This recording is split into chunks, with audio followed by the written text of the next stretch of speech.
Lawyers protection act के तहत मुनक्कद किया है। सबसे पहले मैं ये बात कहना चाहूँगा कि वकला और अदालत एक ही इदारे का हिस्सा हैं और जो तवक्को अदालत वकला से रखती है, सिमिलरली वकला भी अदालत से वो तवक्कुआत रखते हैं। दोनों लाजिम और मंजूम इदारे हिस्सा हैं अदालत के, और वकला के बगैर अदालत नहीं चल सकती, अदालत के बगैर वकला नहीं चल सकते। ये बात साफ है। हमें जैसे वकला बरादरी को अभी एहसन बोन साहब ने कहा कि कुछ जज साहिबान हैं जो वकला की बात सुनने से पहले अपने सवाल वगैरह शुरू कर देते हैं अदालत में, इसी तरह से हमारे को भी वकलाओं से काफ़ी शिकायत होती है कि वो केस की तैयारी जिस तरह से करके आना चाहिए और जो उनके फाइल के अंदर मुकदमा उनका होता है उसके मुताबिक नहीं करते हैं। तो अदालत कोशिश करती है कि वकील साहब उस फाइल के ऊपर आ जाएं बजाय उस फाइल के अलावा कोई बात करने के। तो ये एक कशमकश है जो जारी रहेगी और इसके अंदर कोई ऐसी बात नहीं है जिससे कोई नाराज़ हो या कुछ हो। अदालत भी उससे खुश रहती है, आप भी उससे खुश रहते हैं, कोई मसला नहीं होता कोई मसला नहीं होता। फैसले की बात होती है, फैसला सही होना चाहिए। कोशिश यही होती है अदालत की कि मुकदमा जो अदालत के सामने आया है उसका फैसला सही से सही किया जाए। आपकी पंजाब बार काउंसिल ने ये जो एक्ट बनाया है, ड्राफ्ट एक्ट बनाया है, उसको मैंने देखा है और काफ़ी गौर व खौज भी किया है मैंने उसके ऊपर। और मेरे जैसे आमिर भट्टी साहब चीफ जस्टिस साहब ने बात कही, मेरे भी जहन में बहुत सारे सवाल आने लगे। चूँकि अरसा दराज से ऑलमोस्ट 10 ईयर्स हो गए मैं सुप्रीम कोर्ट में बैठा हूँ, तो हाई कोर्ट के लेवल से मेरा टोटल डिस्कनेक्शन है। बहरहाल वकला बरादरी से मेरी मुलाकात होती रहती है और उनसे नए हालात के बारे में पता चलता रहता है। और इन नए हालात को जो इस एक्ट के अंदर डाले हैं उसके बाद तो मैं समझता हूँ ये तो काफ़ी तब्दीलियाँ आ चुकी हैं और वकला बरादरी को मैं समझता हूँ अच्छी खासी सपोर्ट की ज़रूरत है। और बार काउंसिलें और बार एसोसिएशन इसके अंदर सही किरदार अदा कर सकती हैं। वकला के बड़े सीनियर मेंबरान हैं, ऐसे भी पॉलिटिकल मेंबरान हैं जो उनको ऐवानों में बैठते हैं, उनकी भी सपोर्ट उनको हासिल होनी चाहिए और वकला के लिए बेहतर से बेहतर वकालत के करने के सहूलतें फराहम करनी चाहिए। इसमें वकला को जो भी चीज़ दरकार है, जायज़ तौर पे जो चीज़ें दरकार हैं वो उनको फराहम करनी ज़रूरी है। कोरोना के हालात की वजह से बहुत सारे वकला को बहुत तकलीफ़ हुई है, बहुत माली परेशानियों का सामना करना पड़ा है, बहुत दुश्वारियों का सामना करना पड़ा है और मैं इस चीज़ से पूरी तरह से किसी हद तक वाकिफ़ भी हूँ। मैं समझता हूँ जो इक़दामात इस लॉयर्स प्रोटेक्शन एक्ट के अंदर इस सिलसिले में लिए गए हैं उसको मैं जो भी इदारे हैं उनको सीरियसली उसको गौर करना चाहिए, गौर करके उन मसाइल को हल करना चाहिए और वकला को जहाँ तक हो सके सहूलतें देने की हों वो उनको तक पहुँचानी चाहिए। हाउसिंग सोसाइटी वाला मामला था वो आप लोगों को माशाल्लाह हो चुका है।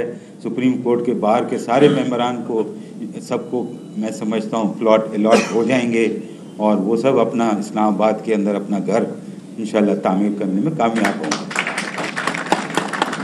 इस सिलसिले में भी बार काउंसिल अपने सुप्रीम कोर्ट बार और पाकिस्तान बार काउंसिल जो है ना अपने मेंबरान की हेल्प कर सकती हैं और उनको मेरा ख्याल है करना भी चाहिए कि वो अपने मेंबरान को हेल्प करें इस मामले में कि वो अपना घर बनाने में कामयाब हो जाए वहाँ पे। ये जो लॉयर्स एक्ट प्रोटेक्शन एक्ट की जो बात है इसमें जहाँ तक मेरा ताल्लुक़ है, हमें ये भट्टी साहब मुझसे मिले थे, मुनीर हुसैन भट्टी साहब, और भी आपके मेंबरान आए थे, मिले थे मुझसे, और मेरी मुलाकात आपके मेंबरान से और आपके ऑफिस बेरर से मुस्तकिल रहती है, होती रहती है। कोई ऐसा वक्त नहीं है कि मैं किसी बाहर के मेंबरान से या बाहर के ऑफिस बेरर से मैं ना मिला हूँ। हर वक्त हफ्ते में 1 मीटिंग मेरी ज़रूर होती है, 2 मीटिंगें ज़रूर होती हैं। ऐसा कोई वक्त नहीं होता कि मेरी इनसे मीटिंग ना हो। तो इनके साथ मशावरतें हमारे कोर्ट के मामलात में, चाहे वो लोअर जुडिशरी की हों, चाहे वो हाई कोर्ट की हों, चाहे वो सुप्रीम कोर्ट की हों, मुस्तकिल हमारी चलती रहती है। वकला के मसाइल के बारे में भी बातें होती रहती हैं, जुडिशरी के मसाइल के बारे में भी बातें होती रहती हैं, और हम उनके हल निकालते रहते हैं। वकला के भी मसले हल करने की कोशिश करते हैं, जुडिशरी से भी रिलेटेड कोई मसाइल होते हैं उनके भी हल करने के मामलात में हम मुस्तकिल इकदाम लेते रहते हैं। ऐसा नहीं है कि कोई हमारा और आपका रास्ता बंद है, ये हो ही नहीं सकता, ना होगा कभी। बाकी जहाँ तक लॉयर्स प्रोटेक्शन एक्ट का ताल्लुक है, मैं अपनी तरफ से जो वकला के लिए हो सकेगा, जैसे कि मैं हमेशा कोशिश करता हूँ, मैं करूँगा इसके लिए भी।